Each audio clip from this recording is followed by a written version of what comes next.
unazën e fejesës, a duhet burri gruas e gruaja burrit me able, apo burrit të dyjat? Jo, burri duhet të dyjat. Sepse më bo me able gruaja burrit, prishen mas një vjetë.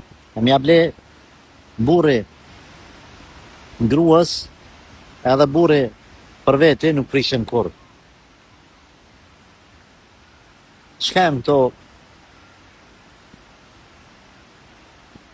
këto bindje, a duhet tash gruaja burrit, kjo burri kësaj, do ma minru, apo duhet burrit të dyjat?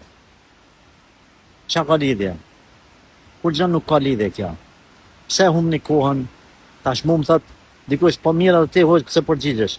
Du të mu përgjigj këto pyetje. Në bazë të në pyetjeve krijon bindje krijon.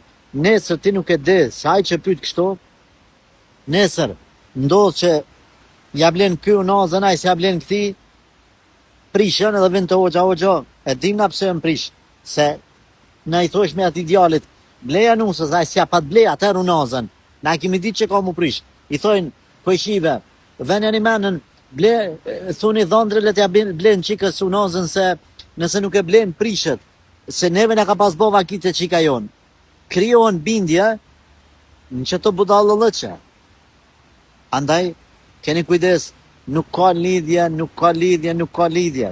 Kjo meselja unazave, që detyrimisht me pas 2 unaza, qysh je veju t'i s'ki unaza, a zban, qysh s'ka ble ty gruja unaz, ti s'ti ke ble, si kini nru unaz, a kiameti ka mu ban. Keret të janë bindjet gabume, të ngritura mbi traditat jo islame.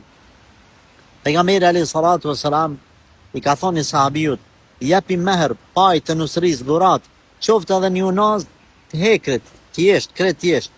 Po këta kuptojmë se dhondrit duhet mi qunusë se po fejot me ta. E do tesha, e do dukate, diçka. Po, kret në rregull jemi. Por jo deri aty që mu kriu bindja që pos qova unaz, ka mu prish darsma, ka mu prish fejesa.